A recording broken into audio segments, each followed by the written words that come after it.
culture is not just part of a strategy. It's not part of a nice to have, nice to do, nice to think, this thing to think about. It's about how clearly you communicate, how you lead your team, and how you make people feel respected. Welcome to Ready Set Exec, the podcast where we sit down with executives across North America to unpack their business, leadership, and expertise. And every other week, join us for Market Watch, all things hiring, real insights and no fluff.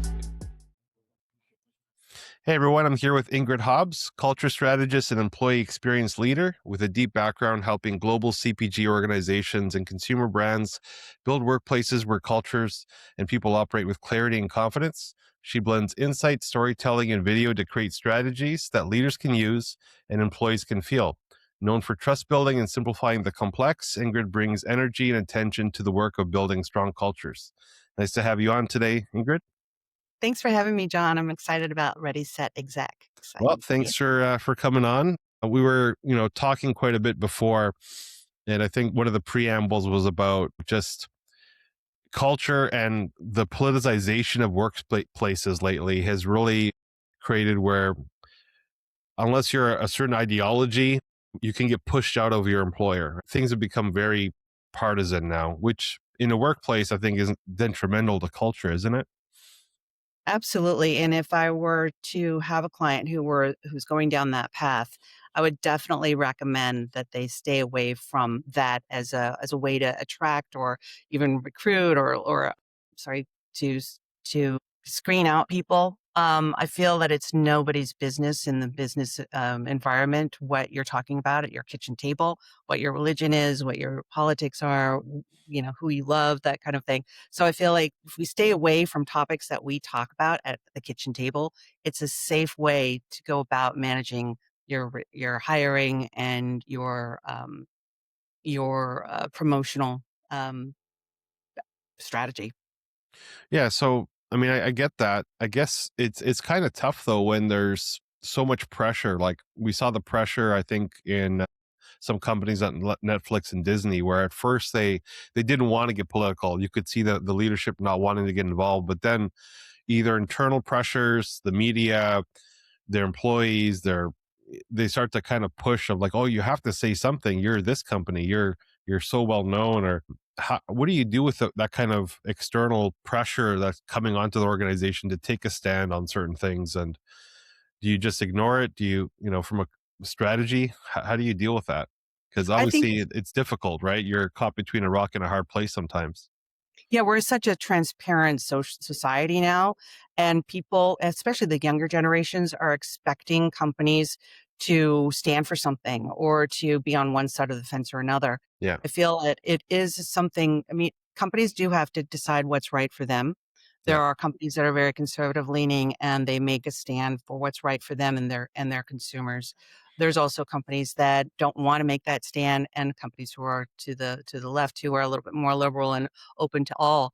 I feel that it's three-pronged. The companies have to reach out to their person. They have to reach out to their PR team.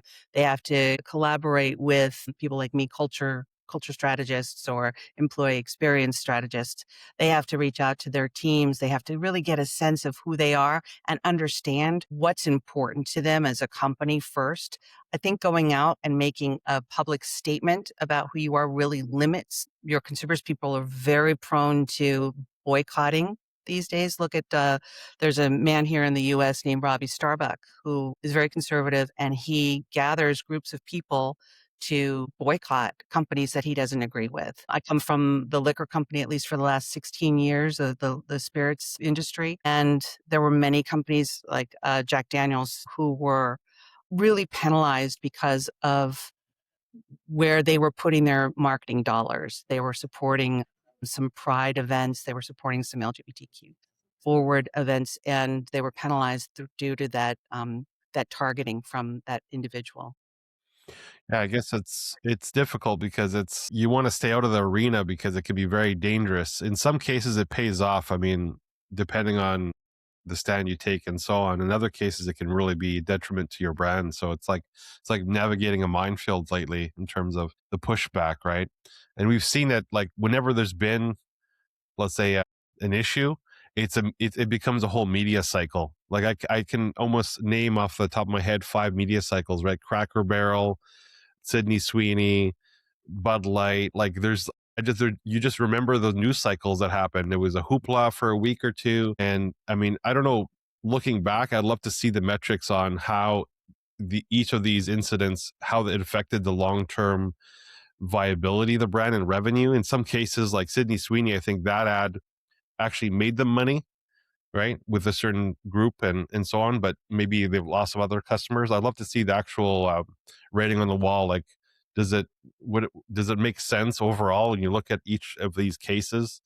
Is it been more detrimental or not? Probably more detrimental, I would say, in the long run, but who knows, right? Well, But I then, guess, sorry. yeah. So then it kind of holds us handcuffed as to what we Yeah. want to do as a perspective of, I tend to think that, or I tend to lean towards being more inclusive and being more showing different parts of our lives as grown-ups and Yeah. showing that there are different perspectives out there. So I tend to lean towards supporting companies that are inclusive to everyone and not just a certain segment. And I feel that was a lot more popular even back in 10, 15 years ago. And I feel like we've just become a little bit more, well, maybe because we're much more social media savvy Yeah. and much more transparent. But I feel as though if you're if you're more inclusive rather than less, I think it's best for you. But again, there are people out there from a conservative standpoint who are targeting that liberalism as a bad thing versus going ahead and moving forward with just their conservative viewpoint. I mean, one instance I have is I went to this Out and Equal event, which is supporting people of the LGBTQ community down in it was actually on Disney's property. And you know how you always have those booths where you can get swag and stuff. And I got something from John Deere. And I thought it was so cool because John Deere seems to me so rural, and as a New Yorker, I thought, "Oh, that's really cool. I can wear it around town and look like, Yeah. cool girl." And it had a little rainbow rim around it, and they were very proud of standing up for the LGBTQ community. And to me, it sounded great and that they were there and they were supporting. But I feel as though, and I don't know if this is true, I haven't had a conversation with John Deere, but they did pull down their endeavors and initiatives. And they did make a statement they were no longer going to be doing that. And it feels a little bit performative when people, companies say that they're for something, and then they get that attraction and they get that interest and they get that talent, and then they backtrack. So I feel as though the younger generation just doesn't have the stomach for that, and it does erode the culture and the whole employee experience overall. So I feel that companies really need to be very, very cognizant of that. Rolling back these programs that attracted a certain talent to begin with Yeah. can be very dangerous. I think it's also just a consistency issue, right? Like, I think if you're going to be for something, you should be for something. Just because the heat gets turns up about it doesn't mean you should back down. I find that, like, companies also are very spineless in this respect. The companies, if there's any kind of pressure, in most cases they've been walking things back, if right, regardless of what it is. And Yeah. so, then the question is, well, is everything you're doing and standing for just for show? And I think from a culture standpoint, that kind of matters. If you're trying to be a values-based organization or something, or you're trying to say that you guys, this is our values, this is how we run our business, but then when one news article will have you backtrack something you're trying to do, and it doesn't matter if it's for the LGBT community or anything else, but just in general, like, being consistent with your values and being authentic with your values, I think, is more important. Even if you are leaning left or right, at least you're consistent, you know, and how Yeah. that's important as well for the employees and everyone feeling like, okay, this is not all a scam or a sham that you're putting on, that I you, agree with John, because greenwashing and rainbow washing, we've heard those terms before. yeah, That's when you are out there and you're inauthentic in what you're standing for and doing. And it's easy to see and it's easy to spot after a while. You do a little digging, it doesn't take much. And you can see that this is not really authentic work that or values that the company has. And it just really erodes the trust that people have in that company. And that's just the worst thing you can have from a culture perspective, externally and internally. Yeah, that makes sense. And how does that affect culture? I mean, from your perspective, like the flip flopping on things, not being and maybe not being neutral, all these things can affect the culture, right? And employee engagement and whatnot. Absolutely, it can affect deeply the trust that it's eroded. The younger generation in particular needs something that they can feel it gives them meaning. They want transparency. They want to be able to speak freely without feeling that there's ramifications. If you don't have that, you don't have a culture, period. If you don't have the trust and then you don't have the authenticity, and repeating it because it's so important. And I feel as though a lot of companies just are slow to really get this. People are not dumb. You can stand in front of a town hall and you can have these great PowerPoint presentations and great speaking points. But if you're not following up and you're not doing them, you are revealed, you're exposed. Yeah. And people talk. That's what they're doing in the lunchroom. That's what they're doing when they go for drinks afterwards. You're not pulling the wool over anyone's eyes when you get in front of a company and you make these proclamations and then you don't follow up and really do them. Like you think about the layoffs that are happening all over, the white collar layoffs in particular. There's a big there's a big epidemic. I don't know if that's the right word. You're the exec search firm, but they're not they're not strategizing about like what we're doing from a culture perspective, because if they were and they were just using layoffs as the first round of their strategy, they're just not. I think that the professional strategy just isn't progressed enough. They need to go back and redo their MBA if that's if your strategy to tighten the belt is to lay off people, because you take so long in building a great culture and it can just fly out the window with one reorg memo or one hint of it. And especially if it's done on a regular basis, Yeah. as we've seen, a couple of companies I know do it every year. And you're not getting the right people who are there who feel like they can innovate and they can speak I guess their it depends the culture you're trying to build, right? I mean, I've seen this at a lot of companies where they just have yearly layoffs because it's their way of culling the non-performers and keeping a little bit of healthy fear. They call it healthy fear, but keeping a little bit of fear with the rest of the team of like you could be next if you don't perform, right? We Mm. see this in consulting a lot where they really they chop heads often. And so from a culture standpoint, maybe that is the meanness of it, and the regularity of layoffs is actually part of the of creating that culture of fear for their team, and they feel it's going to be a motivator. I don't know. And I it's mean, the exact opposite. Like we were talking about Mean Girls earlier, yeah, and Mean Girls, I mean, everybody knows that the people who are laid off aren't necessarily the people who are poor performers. that's They're the true. people who maybe aren't in the clique, or they're maybe neurodivergent, or maybe they have other obligations that irks one of the colleagues. And so when they're in those 9-box strategy sessions, which I feel are archaic, and I don't feel that they should be allowed to sit in a room and grade other people who are not there. If they're doing that and then they're making these decisions, what's it really based on? Because unless you're in sales, you can't really say you're underperforming unless you're hearing from a group of people who don't necessarily really know what those people are doing. Yeah. They're not their direct leaders. So I feel as though layoffs is just the absolute last thing you should do if you can avoid it. Yeah, and there's been a lot more scrutiny on like CEO pay when it comes to this, right? Like you see the CEO getting a $50 million bonus that year while they cut 15,000 headcount or something. And you're like, well, that 50 million could have paid the payroll for all those people. So, it's bad optically, Mhm. and that can affect culture as well when they're seeing those kind of things happen. I think people are a lot more in tune to executive compensation because it's ballooned so much. Like now the disparity from your top CEO versus mid-level employee used Mhm. to be, I think, 400 to 1 or something in the 1970s and 80s, and now it's like 1,000 plus to 1. It's exponentially higher than what the entry level employee makes now, right? So I mean, we're now talking about trillionaire pay packages with Elon Musk and so on. So it's really gotten to the extreme, right? Yeah, it's almost creating Everything. classes of people, right? Yeah. Instead of fair compensation. And if companies can afford that level of compensation, they can afford to avoid a layoff. Yeah. I can agree with that. And so all this affects culture building, right? So we were talking a little bit about, the fact that you need to have employee listening and, turning employee listening into some kind of action internally with the company. So one of the things they often do is like a survey, a quarterly survey they send out to gauge employee experience and so on.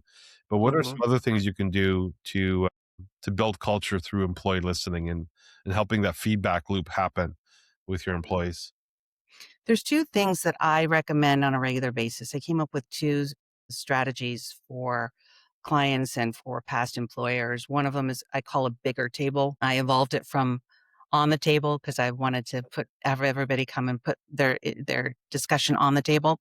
But a bigger table is really a nod to making a bigger table for everyone to be a participant. That's something that I do on a regular basis, and it's actually a very popular strategy that has taken off wildly in the companies I've been in, and people just own it and they run with it. And I always think that that's a great identifier, that it's a good system and super easy. You basically, an executive will say, "Hey, I'm going to host a dinner.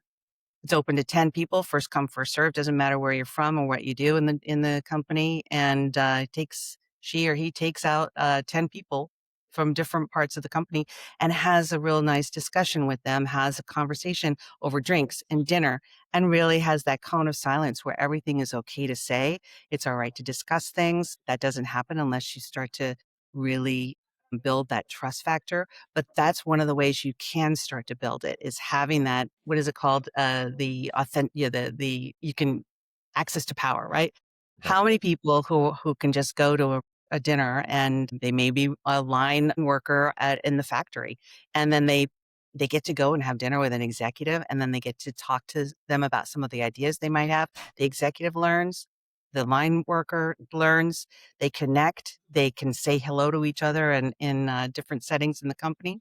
I also have a program that I use called InReach, and that's kind of like a play on outreach. Like Yeah. we're outreaching to people, but we're actually within our teams. So I put together like a year-long strategy session or strategy framework about how to create that trust, how to communicate, how to build the trust, how to have the outreach on a regular basis, because trust isn't going to happen just because you said, "I want to listen to you and I want to hear what your problems are in the Yeah. company." Everybody's going to be like, "I'm not doing that." I don't know. I don't know whether the remedies, I don't want to be on the list Yeah. for the next layoffs. So I think that trust building doesn't come overnight. It comes from listening, and it comes from creating the space so people can share authentically without Yeah. feeling as they're going Yeah, to get we remedied. get that, and I've seen that in companies before where they send out the survey and people are just like, "Oh, why bother filling it out? It's not like they listen to what we fill it out with anyways, right? We've done the same survey. I've said the same thing 5 surveys in a row. Some person said, and it's like no change, no acknowledgement, nothing, right? So it's like having that dinner idea is great, I think, because a couple of drinks and people maybe loosen up a little bit. They'll start to maybe feel like they can, you know, psychologically are safe to share something that they've had a gripe with. And I mean, this is all things that'll hopefully bring some good news to the surface or some good actionable things that they can work on, right? So Yeah, and I've also seen that, really having an action strategy after the engagement survey comes out, like having a pulse survey in the middle of the year and then having one at the end of the year, and really kind of learning from the pulse survey what to expect at the end of the year, where they are, kind of like a mid-year review on the company itself. But then actually, taking those points as a leader and saying, "This is what we need to work on, and this is how I'm going to do it." And then the senior leadership can really hold the mid-level leadership accountable and figure out, how do we improve these engagement numbers? How do we just not, how do we say that we're going to do this and actually do it? And let's create an action plan. Yeah, and I think it's also just having that communication regardless, right? Whether it's during business transformation, whether it's during just regular day-to-day operations, having that where it's not very hierarchical and people feel like each level is approachable in a sense, right? So the dinner's a great idea, but what are some other things you can do in terms of like communicating during like rapid change and things like that? Like right now, there's how do you communicate layoffs? I mean, it was funny. Well, not really funny, kind of sad. We saw that guy on Zoom, right? He went on and he fired his whole team or 5,000 people over a Zoom call. How impersonal. They just got invited to a Zoom. And he's like, okay, you're all terminated. I mean, that got the news, but just the fact that he thought that that was okay to do, that to me was more the issue. Not the fact that he did it. It was the fact that he thought that was an entirely normal business way of letting people go. Just, you know, Talk about being out of touch, and I feel as though that was such a lazy approach. It was like, I yeah, don't want to do this. This is hard work. It is hard work to let somebody go. It is hard work to disrupt their lives so much, but it's a very lazy approach, and people deserve better. yeah, I feel as though when you're laying people off in that communication, I mean, there should be some sense of on a regular basis, quarterly, that we get from, oh, the company's not doing well. Oh, the company's in trouble. We usually get those, especially if we're part of um, a publicly owned company. And I feel as though that's when the alarm bells start to go off in people's heads. They get a little nervous. yeah. And it's when we have to really have that communication cadence of assuring people. However, if there is a layoff, and how do you assure people, right? I think the best thing to do is to actually treat them like human beings and meet with them one on one, is no matter how hard that is and how much work that is, Yeah. people deserve that. And Yeah, having no, like a I offboarding thing too, yeah. having like a little bit of help, severance package, most places don't really offer a very good severance package. And it's hard. You kinda have to go through a depression period, a mourning period of losing your job and your identity. Yeah. Maybe it was a job you really loved, and then you have to have a little bit of downtime to mourn that and figure out what your next steps are. And in a job market like this, it could take over a year to find another role in a professional position.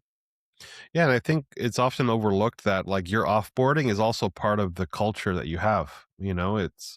It speaks to your values, it speaks to how you treat people, their experience, because once they leave the company, don't you want to be able to rehire the people in the future if they're good, right? You want to have that, don't not burn your bridge with everybody that leaves. So I think Right. it's one of those things where it can be overlooked by companies, or they don't consider it, or all they're thinking about is, our share price this quarter and this is what we got to do. And I think from a culture standpoint, it's there's a lot of things that we do in business that often are hurting our culture or hurting our long-term growth even. But You bring up a good point about the reputation too. I mean, yeah, most companies are smart enough to say in the severance package, you sign on the dotted line if you want the severance, and that means not disparaging the company, right? yeah, But at the same time, again, people are smart. They're not Your employees are smarter than what many are giving credit for. So they understand what's going on and they see how people are handled. And then there's confidential conversations that are happening with, work husbands, work wives, the people that we get close to, yeah. and they see what happens. And it does not bode well for the company culture at all. And the reputation and how you handle people will get out. So how do you speak to leadership when you see them doing these kinds of things that is going to impact culture, retention? It's going to really demotivate the people that are left behind, all the survivors of the layoff, right? What do you do to sort of nip these things, catch them in advance? Like how can you, as a culture leader, what do you do in these situations when you're like, oh, you're taking us off the cliff here and you're going to undo all the work we've done the last 5 years in terms of culture building by these actions. Yeah, I mean, not everybody listens 100% to me, unfortunately. I love it when they do, but they don't. Everybody has their own ideas, but you can only advise people to some extent, right?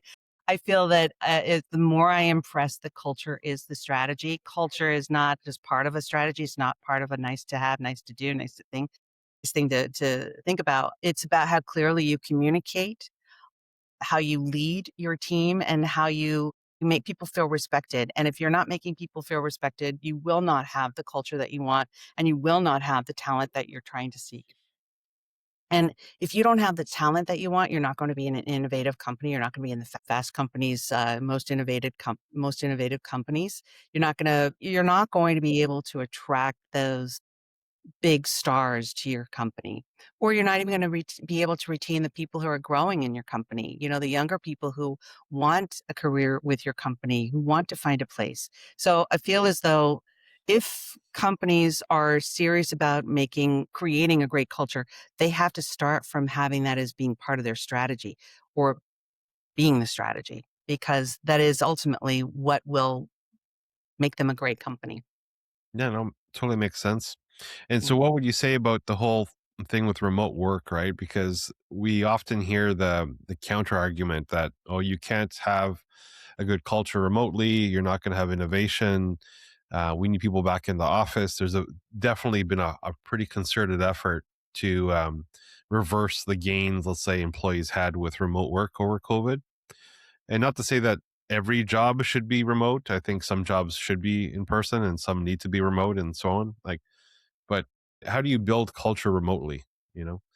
Well, I don't think the culture is where you sit. It's respecting how people need to take personal time off, PTO. And then, are you still calling that person while they're on PTO? Are you still emailing them? What about when they come back from work and they have 500 emails or more that they have to wade through after? I mean, Germany has this really good philosophy where when you go on vacation, you are not allowed, you can't get emails. Your email is shut off so that you don't come back to that mountain of stressful emails. And I feel as though that if you don't pay attention to that, or how neurodivergent people in the company work, sometimes people can't work under the loud noise, the stress, the lights, the interruptions, and they do their best work in a calm environment where they can control the lighting, they can control who's walking behind them. I've talked to a lot of people who said, I get nervous when people are walking behind me, and it just makes me feel unsafe. And so you have to listen to those people. If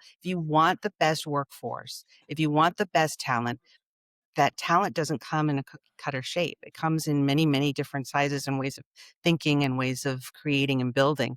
So I feel as though you have to allow for that. There are a lot of people who do their best work from home because they can also take care of older relatives, kids. They can also be there for them. They don't have to commute for an hour and a half to work and lose that precious time. I feel that the culture doesn't really revolve around an office anymore. It used to pre-COVID. I don't think Yeah. it does any longer.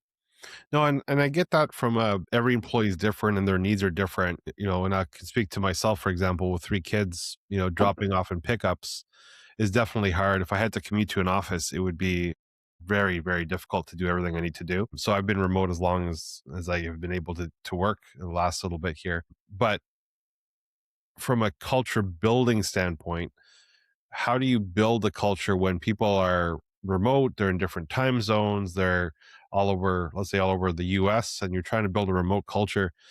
There's got to be some intentionality, I like to use the word of actively engaging with people and so on. So what are some tactics we could use in terms of like building that culture, making sure everyone feels that they're included, they're part of the team? And because it's different than it used to be when I was going to the office, it'd be like, hey, let's go for lunch your first week at work. They try to have an employee lunch or something with you, or pizza lunch. Yay, pizza, and Mm. these silly things we used to do, but there were icebreakers, right? Or you'd go to the bar on the Friday night with your colleagues the first, and then you get to know them a little bit outside of work, right? We can't do that. You can't do your water cooler talks when you're remote, Right. and your smoke breaks. I remember, like, how many friends have I made going out on smoke breaks? I didn't smoke, but I would go Mhm. out with them because I'm like, hey, if they get to take a break, I'm taking a break too. So I just hang out with the smokers and go out, right? The point is you're getting these non-work times. They're kind of little 10-minute snippets here where you can have connections with people in your team and so on, and get to know them a little bit and have a joke, or lunch, eating lunch together. I remember I was in an office and it was a private office. So it was a private employer. So our employer would come at lunch, and like he gave me like a glass of Chianti one time, and I was here at the lunchroom and drinking a glass of wine. Hey, you want a glass of wine? I'm like, were you allowed? But yes, right? And but things like that where it builds a culture, you're like, oh, that's nice, and you get a gift on your birthday and things like that. So how do you translate that, all that experience to remote? What do you do? So the short answer is you can't do that because unless you're in the office, you're not going to be able to Yeah. catch people on the fly and have that advantage of being able to, hey, can I grab you for a second, pull you in, and have a good time conversation. However, there are ways that you can do it remotely. Like if you're a leader with a team that's remote, I feel like it's really important to have what I used to call office hours. That was just like an office hour for like you could log in to a Teams meeting and just sit there and wait for other people to join. And you can, if they wanted to, they could, and you could just talk about whatever is on their mind, talk about whatever their topic is, connect with one another. Usually we tried to do it around 11 o'clock, 12 o'clock on Fridays because it was just kind of one of those relaxed end of the week, getting into your weekend. I feel like that's something that people can do. I also feel that PTO is important, that time off, that respecting different time zones, different. So many times I've worked in a company that's based maybe in the UK, and everything that they do, it could be so disruptive to somebody on in California on the West Coast or Oh yeah. something. And it's very difficult when there's not a shared amount of discomfort, like a little back and forth. Yeah, everybody's going to have to do a 10 p.m. call sometimes, or they're going to have to wake up really early and have bleary eyes, but be respectful and share that discomfort a little bit so that it's not only discomfort for one team. Another thing I think that's important is you can have, like cocktails on, we would do cocktails on because we were, a liquor companies, we would do cocktails on Zoom and it's kind of fun. You just say, hey, here's, $15 to go buy a bottle of wine or go buy one of our products and let's have cocktails with the team.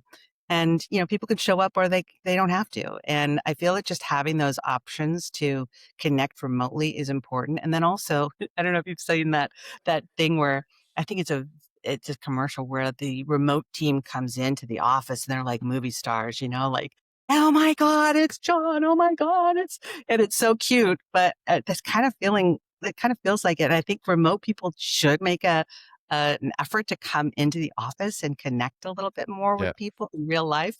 They don't get to just hide behind the screen all the time, let's get real connection going. Yeah, no, I get that. And I mean, there's a lot of ways to think outside the box, I guess, with these kinds of things in terms of how to create little events. And because I know I worked in a remote company where they had that cocktail thing. They actually mailed a cocktail kit to Okay. everybody, and you had to buy the liquor yourself, but then all the other stuff was there, and they went through to how to make your cocktail together and things like that. Or we had these little maze games and like virtual games with like your little avatar, your like meta. You can do Yeah. these meta things now. So there's a lot of these fun kind of things that they have for remote groups. I guess there's always some aspect of trying to get together, having quarterly meetings, monthly meetings, something you can do where there is some FaceTime because that's how people do connect, I think. But not to say that you still can't build a culture that works and so on, right? I think a lot of times on the remote side, it's a fear from management that people are going to be lazy, and there's a lot of that sort of what are they doing because they're not in the office, and so I think you have to change the way you manage, maybe, right? You have to change your management to be more towards results oriented than activity Mhm. orienting, because then the results are all that matters. So they're going to work the hours they want. You know that they're going to be doing some things during the day. It's inevitable. You're going to go throw a pot roast in the oven or put a dishwasher on, or, you're going to be doing things if you're at home, but it doesn't mean that you're not working your hours. And I know for me, anyways, working remotely, I probably put more hours in than I would in an office because if you're in an office, oh, I got to leave at 4 because I have to, you know, commute for an hour and a half. And, there's that lost time and expense of having to do that. So, I think in a professional setting, it feels like Those 9 to 5 does not exist any longer anyway. Yeah. And I do agree with you, John. I feel like people who work from home probably work longer hours than the average office worker. Yeah. I feel that there's a lot of advantages to being in office. So I personally like an office to go to. I like to be there and I like to connect with people, but I'm an extrovert. And so sometimes there are people out there in the world who are introverts and they don't operate as well and they can't focus. And if you think that those office workers are 100% doing work for the 8 hours that they're there, they are doing the equivalent of putting a pot roast in. They're shopping on Amazon for, their 10 minutes here and there.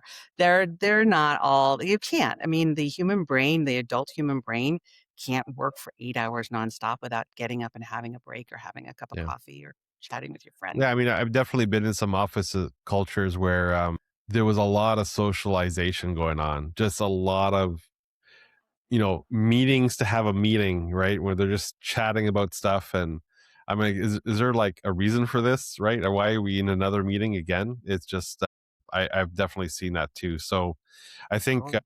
if you're not managing your team, whether they're in the office or not, they're going to find a way to slack if you if you're not managing them properly, and you haven't built again the culture of like accountability and results, right? Being in that sort of mindset. Yeah. So how do you use, we're talking a little bit about storytelling as a tool, right, for leaders in terms of building culture, giving people ideas in a, let's say, less more subtle way, right, with a story. Hmm. What how would you recommend we do this, and how do you use the storytelling experience with culture building? I think storytelling is extremely important. I know it's a buzzword right now, Yeah. in our because I feel like attention spans are just so short. We're just Yeah. scrolling constantly on whatever screen's in front of us, and we don't have, I think readership is down of novels, and if it's not punchy or bulleted list, we don't want to read it. But I think storytelling, if you're good at it and you can tell a compelling story to get a point across, it is worth it's almost like a video, like video is very, very valuable in storytelling. Just being able to move somebody to the point where they remember what you're talking about, what you're trying to teach because of the story context of it versus, having that the values and mission statement that you're supposed to remember. It's supposed to, spark something inside of you. If you don't have a culture story, you can't really, like, explain when, like, for instance, one of my clients came up from nothing, basically started a company to pay his rent, figured out that was the best way to do it, and then put culture first in organizing the culture company, and said that he wanted to be able to give profits back, give a portion of the profits back to different organizations. And I feel like if he didn't do that and he didn't tell that story, no one would know about it and no one would really be that interested in differentiating his company from others, many others who don't do that. And so having that story keeps it in the back of our mind. Oh, wow. Do you remember this? This is how this is how he grew. This is how he started a company. And this was important to him. And that's why I'm going to buy that product because it means something to not only me, but to companies that he's giving back to. Yeah, it totally makes sense. And I think also just our brains like stories, we like to follow along. We like to see that there's, a story behind what we're doing, or there's some other meaning or greater purpose with things, right? So Sitting around the campfire in the caveman days, what did yeah. they do? Tell stories about the bear that they That used to killed. be how we shared our history and our, our ancestors and whatnot. And now you can use that to tell your corporate story and build your culture around certain things that have happened. So I know that for any company that's been very values driven that I've worked with, that's usually they do have some kind of story behind it. Mhm. Um, and we for us as well, like when we were thinking about, okay, well, what do we say as our story for our company, right? And the truth, I think, and the transparency with that really resonates when we tell what happened. And for in our case, it was we had suffered multiple layoffs and wanted to do it ourselves, and wanted to Mm. get away from, let's say, more transactional type recruitment to get more to partnerships with our candidates and our employees and our candidate and our clients, right? Hmm. And being able to say the journey of how that happened and why it did, I think is it makes things more clear to people in terms of why you do what you do, and Hmm. it helps to resonate your the values that you bring, or why are you upholding these values? Why do they matter? Well, if you have a story behind it, then it gives meaning to that value, right? That rather than just have it as, well, they just they chose four slogans, four corporate slogans and threw them up on the wall or something. Hmm. Hmm. So one thing I think since we're talking about values is, I think you were saying a stat, 70% of people don't find value in the work they do, or they're, maybe you can expand on that. And what's the future of employee experience?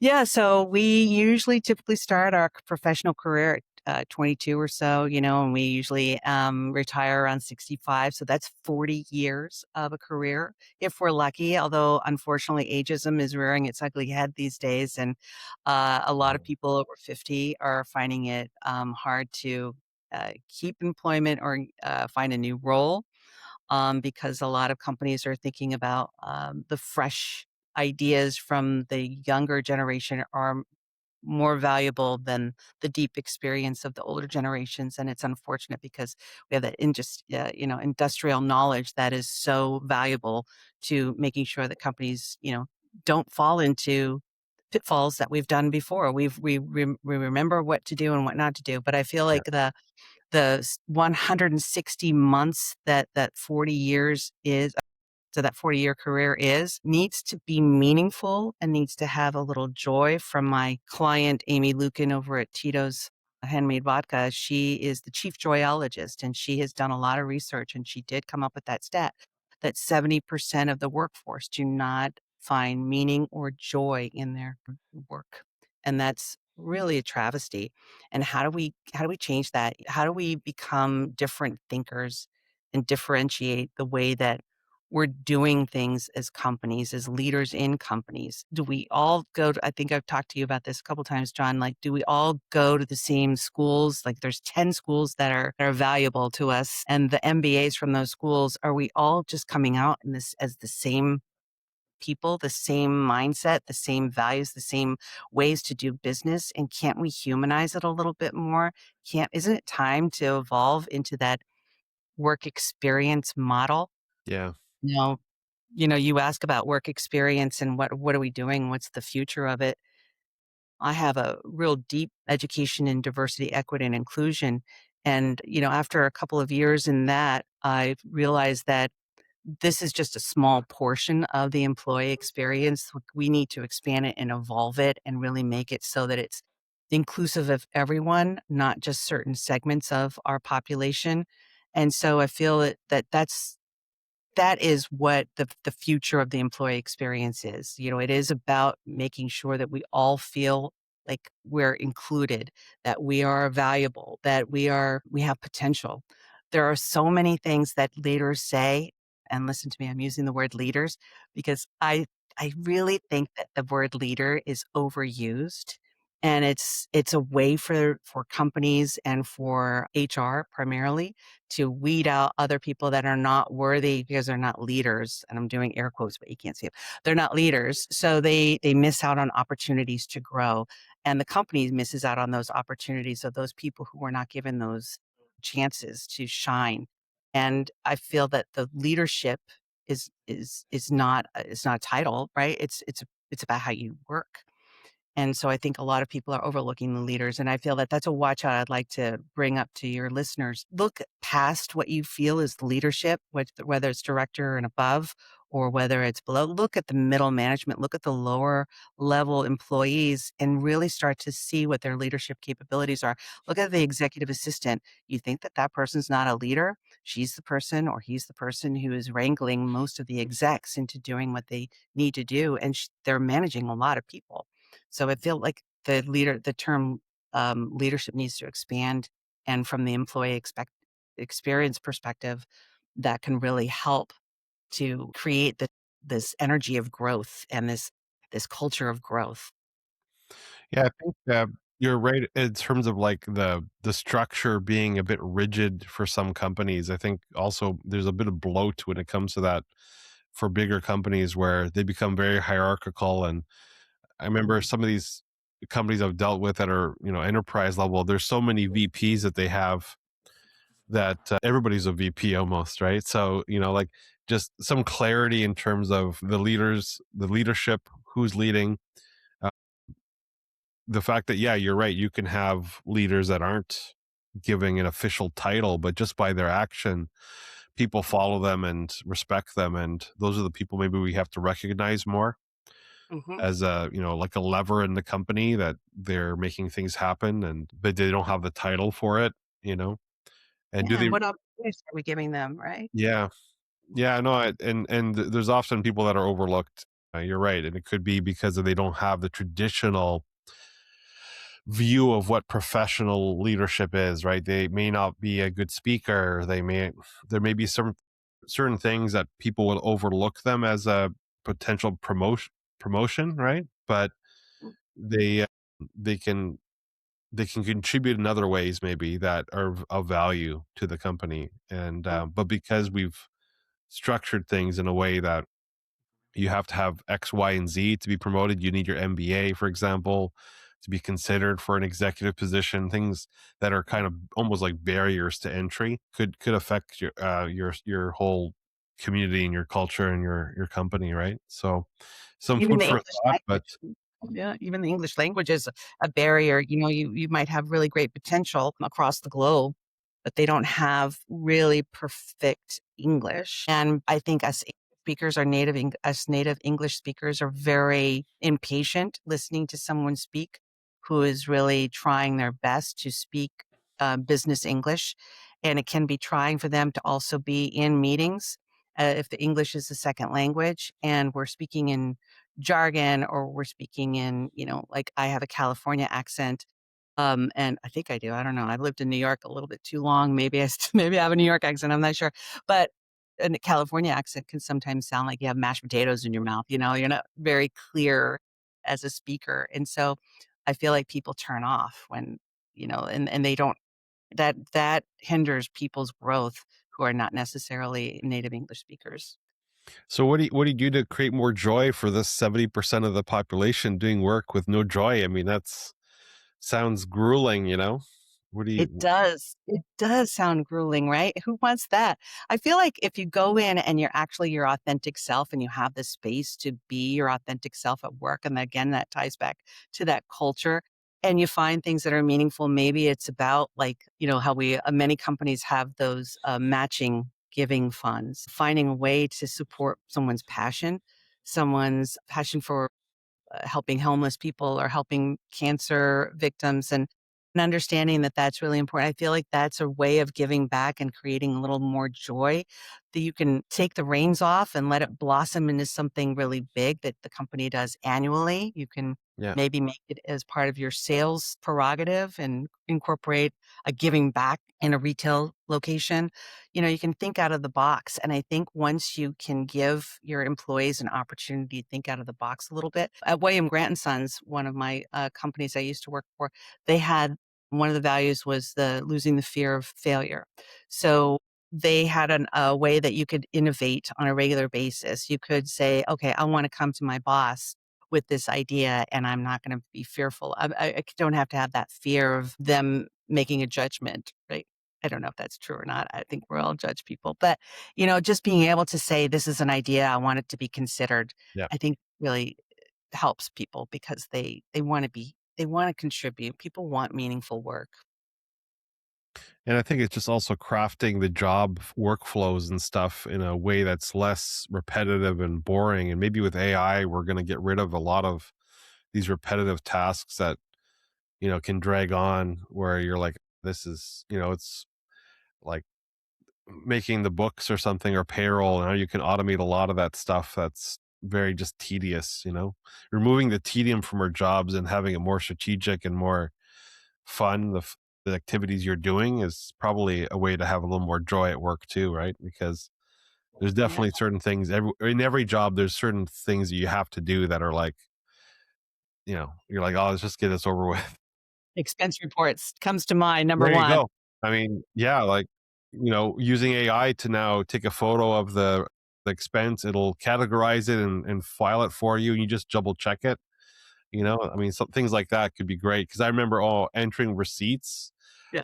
I almost didn't want to spend money because I'm like, if I spend the money, I'm gonna have to itemize every damn receipt with the time, date, amount, and add the vendor in, and yeah.